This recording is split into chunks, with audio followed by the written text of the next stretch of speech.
Let me say this, because we talked about Deng yesterday and about how impressed I was and how much I loved him when he was here in studio with us, and you talked about how impressive it is what he's done with Sudan. I went, after we had gotten done with that, went and refreshed the story on this to find out, and South Sudan, that's where he came from, and you remember the story he told us where there's like a massive civil war. His family has to leave to Egypt. They end up getting political asylum in London, England. Yeah. He leaves home. He leaves them.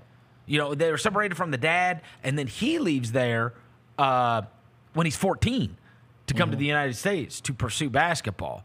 And obviously, we know, got drafted in the top, went to Duke, got drafted in the top 10, had a 15-year NBA career, made a ton of money in the process.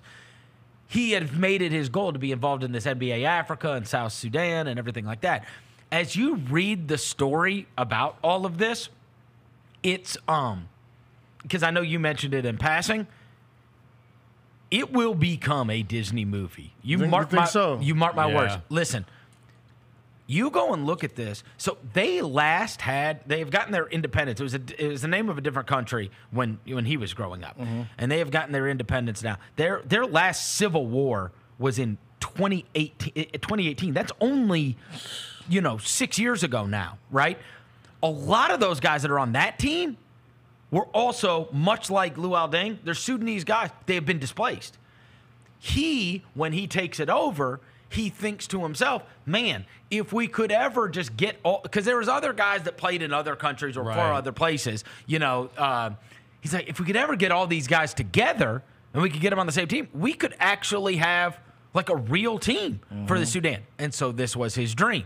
This is one of the least developed countries in the world. Yeah. In the world. They were talking about, I know what's the name, Wayne and Gabriel mentioned when they played them the first time, we don't even have basketball courts inside. So we were playing basketball outside in South Sudan. This is one of the least developed countries in the world. They weren't even recognized as a country until 13 years ago. And so many of these guys, these kids, these families have grown up amidst this horrible conflicts that have gone on. I mean, it really is something out of a movie. Luol Deng, who has had this great career, which you could see it all playing out in a movie, right? He has this great career. He decides, hey, I want to do this.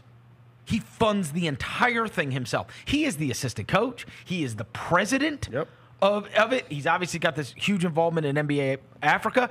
He gets them all together. They end up qualifying. If you are the top team, and in their case from Africa, then you get to the Worlds. I think they finished 17th out of 32, and they were the top team in Africa. Therefore, they qualified for the Olympics. So they qualify. Then, of course, they play that 1-point loss to a team that has got 5, 6, 7, 8 of the top 75 players in the history of the NBA. I mean, you're up against it. And this is the first time through for these guys.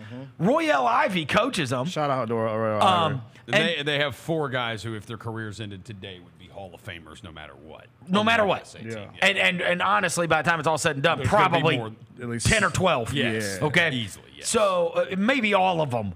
By the time it's all said and done, are going to end up being Hall of Fame. Except Tyrese Halliburton. It's possible. It's possible with him as well. Royale Ivey is coaching this team, and they won a game. They played in the friendly or whatever they call them, the preliminaries. They played the United States to that 1 point where it took LeBron James hitting a game winner against them. Like they've already and you read the articles, they've already won. Luol Deng in his mind, this has been an unbelievable. And I say all this to say, I'm watching them yesterday. Man, you want to talk about a soft spot for a team?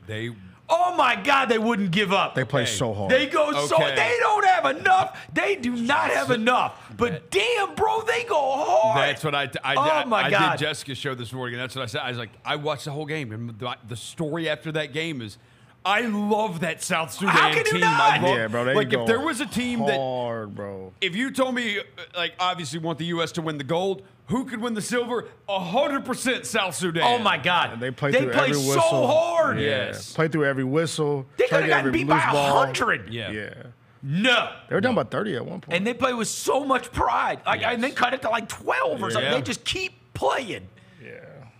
And they were talking, and they were like they had- fired up. they had KD physical. talking crazy. They had KD talking crazy. But man, I love that Sudan team, and I love the story. What a story that is. To put together, I mean, a team that is thrown together that ends up being able to compete for the Olympics, and next thing you know, they're playing against this Team USA team that has now, been put together to restore the pride of the United States.